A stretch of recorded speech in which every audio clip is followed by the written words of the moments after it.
그럼 이런 측정을 하기 위해서 AP 같은 경우는 어떻게 되어 있냐 그러면 AP가 어쨌든 이런 다채널 오디오 분석기가 있고 이렇게 소프트웨어가 이렇게 시퀀서 모드가 돼가지고 숫자적으로 측정이 잘 되게 되어 있습니다. 그래서 이런 이미 시퀀서 프로그램을 이렇게 템플릿을 주기 때문에 여기서 그냥 순서대로 그냥 하면 헤드윈이랑 연결해서 그냥 하면 됩니다. 6개 마이크로폰에서 이렇게 들어오고요. 그럼 이 채널 다 열어주면 되겠죠.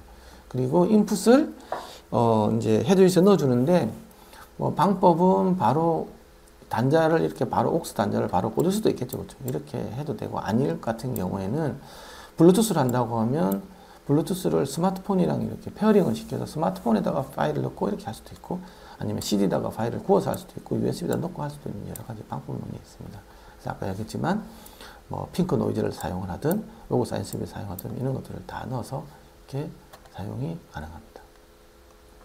그리고 옵션 사용으로는 다양한 이제 뭐 멀티플렉스를 사용할 수도 있고요. 그 다음에 이렇게 아시오 옵션을 따라서 오디오 인터페이스랑 같이 연결해서 좀 저렴하게 이렇게 사용할 수 있는 다양한 방법들이 나와가지고 있습니다. 이게 이제 프로젝트 파일인데요. 아까 템플릿을 제공한다 그랬지 않습니까? 그래가지고 이제 맨 처음에 내가 시그널 소스가 나는 블루투스로 연결되어 있습니다. 이렇게 하고 나면 이제 노이즈 싸가지고 80dB이 다 나오는지 이렇게 볼 수 있고요. 20에서 10kHz까지 A 웨이팅을 해서 이렇게 해서 모든 채널에 대해서 파워 평균을 해서 이 값이 얼마 나오는지 바로 볼 수가 있습니다. 그래서 여기 보면 아까 30초 동안 계속 내주라고 이야기가 돼가지고 있고요. 20에서 20kHz까지 이렇게 신호음을 내서 A 웨이팅을 해서 이렇게 보면 여기서 보면 이렇게 6개가 나오는데 이걸 갖다가 그냥 각각에 대해서 다 파워 평균을 하면 이렇게 하나의 값이 나오게 되고 얘를 갖다가 80dB에 가깝게 됐다. 그럼 이제 레벨 세팅이 제대로 됐으니까 이걸 가지고 이제 측정 값을 이제 구하면 되게 됐습니다. 그래서 30초에 대한 평균 값을 내는 LEQA를 측정을 하게 되어 있습니다. 주파수 응답 측정 같은 경우는 똑같이 아까 핑크 노이즈를 사용한다고 되어 있었죠.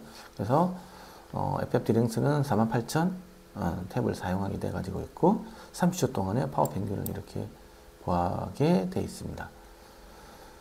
그리고 그러면 이제 이렇게 6개 마이크로폰 응답이 각각 이렇게 나오는데 얘를 이제 3분의 1 옥타브 이렇게 스무징을 하게 되어 있고요.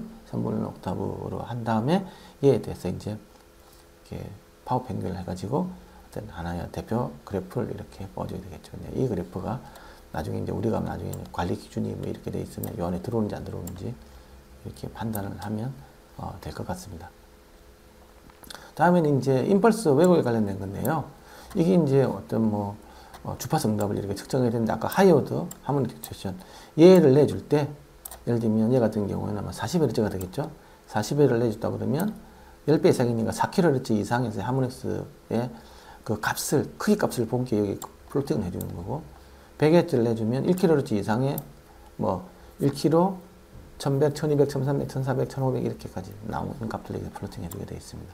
이렇게 쪼르륵 그려가지고 이걸 보여준 게 바로 이 값인데 이 두 개의 차이가 40dB 이내가 들어오면 이제 이건 문제가 있는 거죠. 1%보다 더 작아야 되는데 이렇게 볼 수가 있는 거고 그걸 또 이렇게 비율로 나타낼 수 있습니다. 비율로 나타낼 수가 있는데요. 1%가 모르겠지만 1%가 마이너스 40dB 되겠죠. 그리고 1% 레벨이 되면 요렇게 1%라고 볼 수 있는데요.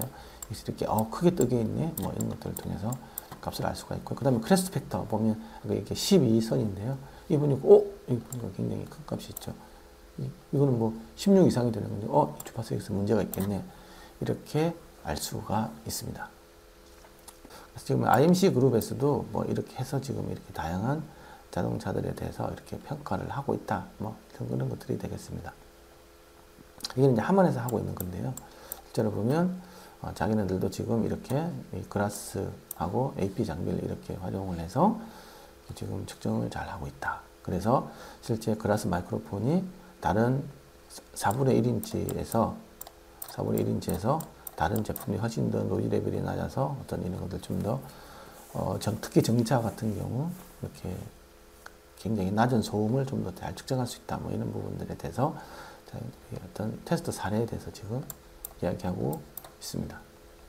이거는 아까 처음에도 말씀드렸지만 이거는 어떤 자동차 품질 튜닝하는 관리이기보다는 제조사하고 공급사가 어떤 QC 관점에서 우리가 이렇게 관리의 관점에서 이렇게 최소한의 성능이 요 정도가 만족시키는지에 대한 어떤 그런 관리의 관점으로서 측정을 하는 표준 방식을 어떤 AS라는 학술 단체에서 이렇게 제정한 뭐 최근이었는데 그에 대해서 좀 알아봤는데 자동차 제조사와 그다음에 그에 대한 공급 회사들이 뭐 좀 앞으로 이런 부분이 필요하다고 하면 이렇게 하면 될 것 같습니다.